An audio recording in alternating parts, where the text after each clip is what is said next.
बिहार चुनाव से पहले राहुल का बड़ा खेल, मोदी के दौरे से पहले राहुल का मास्टर स्ट्रोक। बिहार को विशेष राज्य का दर्जा मिले, कांग्रेस ने खेल दिया बड़ा खेल।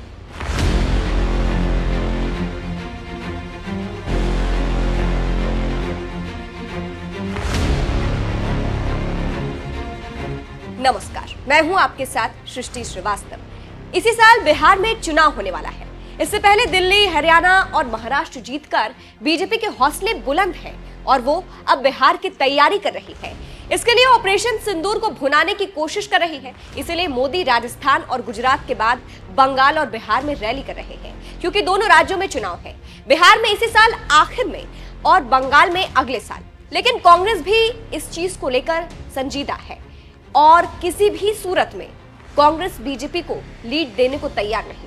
इसी को लेकर राहुल गांधी कई बार बिहार आ चुके हैं और अब मोदी दौरा कर रहे हैं। इसी को लेकर कांग्रेस एक मुद्दे को ज्यादा फोकस कर रही है और वो है बिहार को विशेष राज्य का दर्जा मिले। कांग्रेस इसी मुद्दे पर नीतीश कुमार और बीजेपी को घेर रही है और कह रही है कि ये गठबंधन बेकार है और अगर सही होता तो आज तक बिहार को विशेष राज्य का दर्जा मिल गया होता। बिहार में ये मुद्दा तब से चल रहा है जब से बिहार से झारखंड अलग हुआ था। हर चुनाव में इसकी गूंज सुनाई भी देती है। 29 मई से नरेंद्र मोदी 2 दिन के बिहार दौरे पर रहेंगे। उससे पहले कांग्रेस ने खेला कर दिया है और एक बार फिर विशेष राज्य की बात करके मोदी नीतीश को फंसा दिया है। आपको अगर याद हो तो पता ही होगा कि इस मांग को नीतीश कुमार पहले से करते आ रहे हैं और 2005 के बाद नीतीश कुमार की मांग तेज हो गई, लेकिन अब फिर मांग बंद हो गई है। बंद ना कहे तो केंद्र सरकार ने इस मांग को नकारते हुए राज्य के विकास के लिए अलग से कुछ देने का वादा किया है और इस बजट में दिया भी है। लेकिन कांग्रेस ने मोदी के उस जख्म को हरा कर दिया जिसमें विशेष राज्य की मांग थी। भाइयों बहनों, जब मैंने जिम्मेवारी ली थी उसके पहले मैं चुनाव में आया था। दिल्ली के कारोबार का मुझे पता नहीं था, बारीकियां मुझे मालूम नहीं थी, लेकिन मैंने आकर के बारीकियों को देखा। मेरे बिहार का भला करने के लिए क्या करना चाहिए, एक एक चीज को छान मारा और मुझे लगा 50,000 करोड़ से कुछ नहीं होगा। और आज मेरे बिहार के भाइयों बहनों, आज मैं आरा की धरती से, भाइयों बहनों, आज मैं बाबू वीर कुंवर सिंह की पवित्र धरती से, जयप्रकाश नारायण जी के आशीर्वाद से राजनीतिक जीवन के हमने संस्कार पाए हैं। उस परिप्रेक्ष्य में जब आप मैं खड़ा हूं, तब मैं आज बिहार के पैकेज की घोषणा यहीं से करना चाहता। करो 50,000 करूं कि ज्यादा करो, 60,000 करूं कि ज्यादा करो, 70,000 करूं कि ज्यादा करो, 75,000 करूं कि ज्यादा करो, 80,000 करूं कि ज्यादा करो, 90,000 करूं कि ज्यादा करो। मेरे भाइयों बहनों, मैं आज वादा करता हूं, दिल्ली सरकार कान बराबर ठीक रख के सुन लीजिए। दिल्ली सरकार 1.25 लाख करोड़ रुपए का पैकेज देगी। 1.25 लाख करोड़ रुपया बिहार का भाग्य बदलने के लिए। 1.25 लाख करोड़ रुपया मेरे भाइयों बहनों, मैं आपका मिजाज देख रहा हूं, हर कोई खड़ा हो गया है। आप मुझे आशीर्वाद दीजिए, आप मुझे आशीर्वाद दीजिए मेरे भाइयों बहनों। 1.25 लाख करोड़ रुपया बिहार का भाग्य बदलने के लिए। सुन लिया आपने क्या कह रहे हैं पीएम मोदी और इसी को कांग्रेस याद दिला रही है और बीजेपी की बोलती बंद है। आपको जानकारी होगी कि नीतीश कुमार ने विशेष राज्य के दर्जे की मांग को विकास के लिए मांगा था। लेकिन समय बीतने लगा और नीतीश कुमार इसे भूल गए। अब इसी मांग को चुनाव से पहले कांग्रेस ने उठा दिया है और मजबूती के साथ मांग रही है। आरजेडी भी इस मांग को लेकर कांग्रेस के समर्थन में खड़ी है। दोनों पार्टियों का मानना है कि इसे बिहार के सर्वांगीण विकास के लिए जरूरी है, लेकिन मोदी सरकार बिहार को मूर्ख बनाती रही है और देने से इनकार करती रही है। लेकिन अब विधानसभा चुनाव से पहले कांग्रेस ने मुद्दे को उछालकर मोदी शाह को परेशान कर दिया है। इसके साथ ही साथ बिहार की महिलाओं के लिए कांग्रेस 2500 देने की घोषणा कर चुकी है।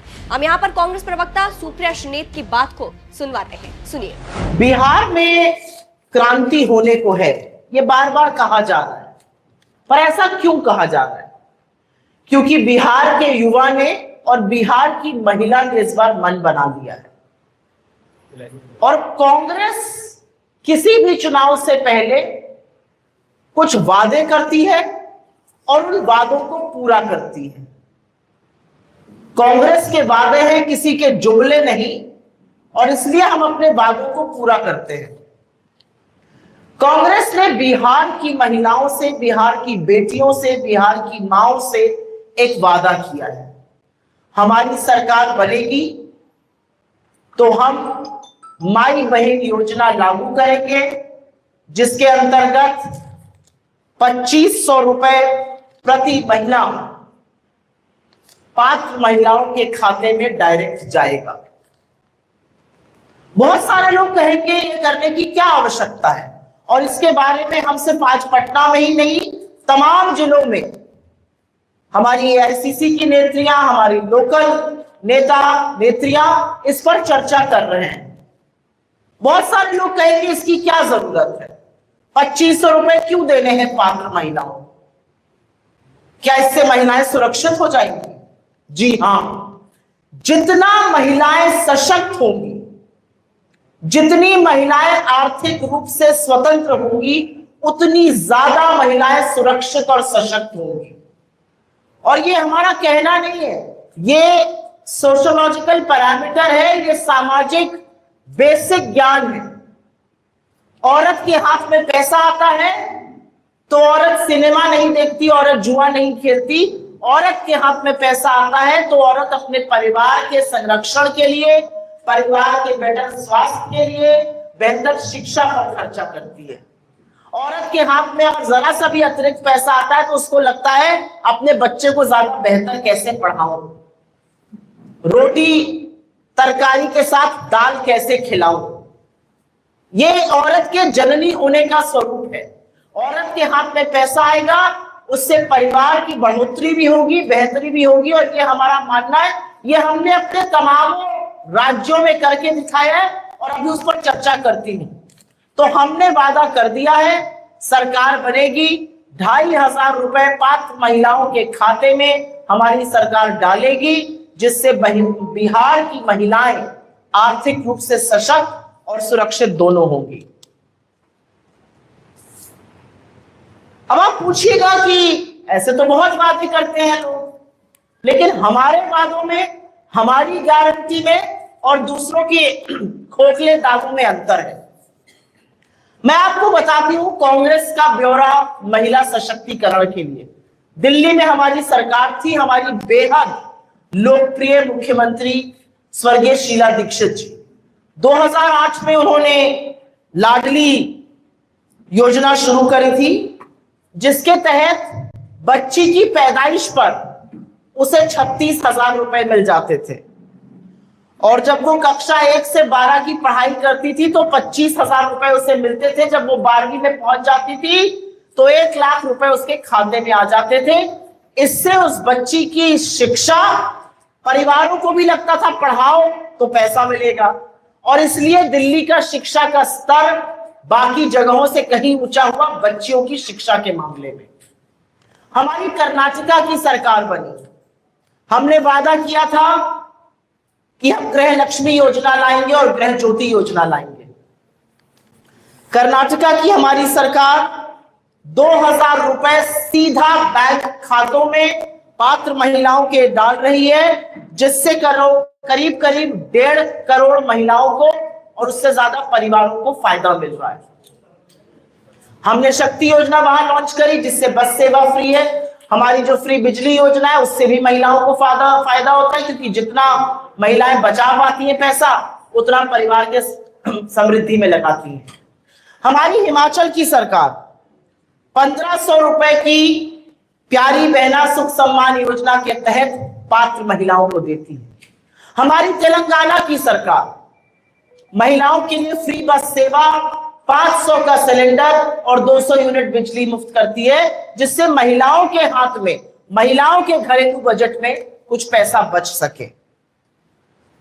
झारखंड की हमारी सरकार, हमारे घटक दल की सरकार 2500 की आर्थिक सहायता हमने सरकार बनते ही देना शुरू किया। पहले मात्र 1000 रुपए दिया जाता था। हमने चुनाव में वादा किया था हमारी सरकार बनेगी हम 2500 रुपए देंगे, और ये कोई महिलाओं को देकर हम बहुत बड़के मनैया, बहुत बड़े आदमी नहीं बन रहे। ये उनका हक है, ये उन तक पहुंचना चाहिए। ये पात्र महिलाएं जीतों मेहनत करती हैं, घरों को चलाती हैं, समाज में एक बड़ी महत्वपूर्ण भूमिका निभाती है। हो सकता है वो रोज सवेरे 9 से 5 दफ्तर ना जाती हो, लेकिन वो जितनी मेहनत खेत खलिहानों, मजदूरी में, परिवार को पालने में, नागरिक बनाने में जुटी रहती है, उसके लिए बहुत छोटी सी चीज है, लेकिन ये करनी जरूरी है, क्योंकि महिला को सशक्त करने का डायरेक्ट सबसे अच्छा तरीका आर्थिक सशक्तिकरण है।